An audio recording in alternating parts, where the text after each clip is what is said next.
എല്ലാവർക്കും പുതിയൊരു വീഡിയോ ക്ലാസ്സിലേക്ക് സ്വാഗതം. നമ്മളിന്ന് നോക്കാൻ പോകുന്നത് +2 ഹിസ്റ്ററിയിലെ 7ാമത്തെ ചാപ്റ്റർ ആയിട്ടുള്ള വിജയനഗര സാമ്രാജ്യം എന്ന് പറയുന്ന പാഠഭാഗമാണ്. And imperial capital Vijayanagara.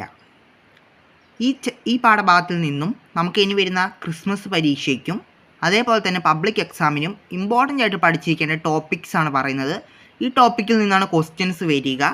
അപ്പോൾ ഈ ടോപ്പിക്ക് നല്ല വൃത്തിക്ക് പഠിച്ചാൽ നിങ്ങൾക്ക് വരുന്ന ഏത് ക്വസ്റ്റ്യനും ആൻസർ ചെയ്യാൻ പറ്റും. അപ്പം നിങ്ങൾ ഓരോ പാഠത്തിൻ്റെയും വെയിറ്റേജ് നിങ്ങൾ അറിയണം. അപ്പോൾ നിങ്ങൾക്ക് വെയിറ്റേജിനെ കുറിച്ച് അറിയാൻ താല്പര്യം ഉണ്ടെങ്കിൽ അതിപ്പോൾ ഏത് വിഷയമായിക്കോട്ടെ, എക്കണോമിക്സ് ആയിക്കോട്ടെ, പൊളിറ്റിക്സ് ആയിക്കോട്ടെ, സോഷ്യോളജി ആയിക്കോട്ടെ, ഈ പറഞ്ഞ ഹിസ്റ്ററി ആയിക്കോട്ടെ, അപ്പോൾ അതിനെപ്പറ്റി ഞാൻ വേണമെങ്കിൽ നിങ്ങൾക്ക് ആവശ്യമുണ്ടെങ്കിൽ ഒരു വീഡിയോ ചെയ്യാം.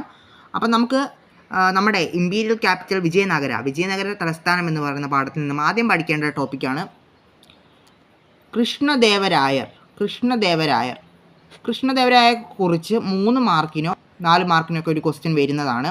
കൃഷ്ണദേവരായർ ആരാണ്, അപ്പം കൃഷ്ണദേവരായരെക്കുറിച്ച് ഒരു ക്വസ്റ്റ്യൻ വന്നെങ്കിൽ നമ്മൾ എഴുതേണ്ട കാര്യം എന്തൊക്കെയാണെന്ന് ഞാൻ ആദ്യം പറയാം. ആദ്യം നമ്മൾ മനസ്സിലാക്കേണ്ടത് കൃഷ്ണദേവരായർ വിജയനഗരത്തിലെ ഒരു പ്രശസ്തനായ ഭരണാധികാരിയായിരുന്നു. അതേപോലെ തന്നെ അദ്ദേഹം തുളുവ രാജവംശത്തിലായിരുന്നു ഉൾപ്പെട്ടിരുന്നത്. പിന്നെ നമ്മൾ പറയേണ്ട കാര്യം എന്താണെന്ന് വെച്ചാൽ അദ്ദേഹം 2 പുസ്തകങ്ങൾ എഴുതി. അമുക്തമാല്യത, ഉഷാപരിണയം, ആ പുസ്തകങ്ങളുടെ പേര് പറയണം.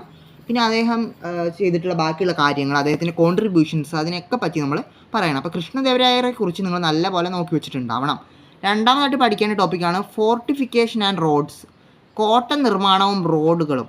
വിജയനഗരത്തിലെ കോട്ട നിർമ്മാണത്തെക്കുറിച്ചും ആ കോട്ട നിർമ്മാണത്തിൻ്റെ പ്രത്യേകതകളെക്കുറിച്ചും അവിടുത്തെ റോഡുകളുടെ പ്രത്യേകതയെക്കുറിച്ചും ഒക്കെയാണ് നിങ്ങൾ പഠിക്കേണ്ടത്.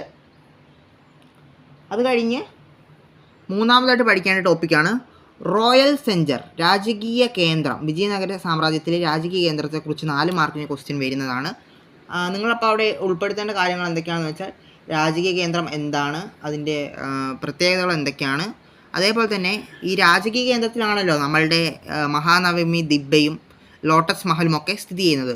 അപ്പം രാജകീയ കേന്ദ്രത്തെക്കുറിച്ച് മനസ്സിലാക്കണം, അവിടുത്തെ കൊട്ടാരങ്ങളെയും അവിടുത്തെ പ്രത്യേകതകളൊക്കെ നിങ്ങൾ മനസ്സിലാക്കണം. 4 മാർക്കിനാണ് ഈ രാജകീയ കേന്ദ്രത്തെക്കുറിച്ച് ചോദിച്ചാൽ നിങ്ങളൊരു 8 പോയിൻ്റെങ്കിലും എഴുതണം. 4 മാർക്കിന് ചോദിച്ചാൽ 8 പോയിൻറ്റ്. 5 മാർക്കിനാണ് ഒരു ക്വസ്റ്റ്യൻ വരുന്നതെങ്കിൽ 10 പോയിൻറ്റ് അല്ലെങ്കിൽ ഒരു ഹാഫ് പേജ് എങ്കിലും നിങ്ങൾ എഴുതണം, പകുതി. അതാണ് ഉദ്ദേശിക്കുന്നത്. അടുത്തതായിട്ട് നിങ്ങൾ പഠിക്കേണ്ടതാണ് മഹാനവമി ദിബ്ബയെക്കുറിച്ച് ഈ പാഠത്തിൽ നിന്ന് ചോദ്യം വരും. 6 മാർക്കിനടക്കം വരുന്ന ഒരു ചോദ്യമാണ് മഹാനവമി ദിബ്ബയെക്കുറിച്ച്. 6 മാർക്കിനാണെങ്കിലും 12 പോയിൻറ്റ് അല്ലെങ്കിൽ ഒരു ഹാഫ് പേജൊക്കെ തന്നെ നിങ്ങൾക്ക് എഴുതാവുന്നതാണ്. അഞ്ചാമതായിട്ടും ലാസ്റ്റായിട്ടും ഈ പാഠത്തിൽ നിന്നും പഠിക്കേണ്ട ടോപ്പിക്കാണ് സാക്രഡ് സെൻറ്റർ, വിശുദ്ധ കേന്ദ്രം അഥവാ പുണ്യകേന്ദ്രം എന്ന് പറയുന്ന വിജയനഗരത്തിലെ ഒരു ഭാഗത്തെക്കുറിച്ച് പറയുന്നുണ്ട്. അപ്പം ഇത്രയും കാര്യങ്ങൾ പഠിച്ചാൽ നിങ്ങൾക്ക് ഈ ചാപ്റ്ററിൽ നിന്നുള്ള കാര്യങ്ങളൊക്കെ സെറ്റായിട്ടുണ്ട്. വളരെ ഇമ്പോർട്ടൻ്റ് ആയിട്ടുള്ള ഒരു ചാപ്റ്ററാണ്.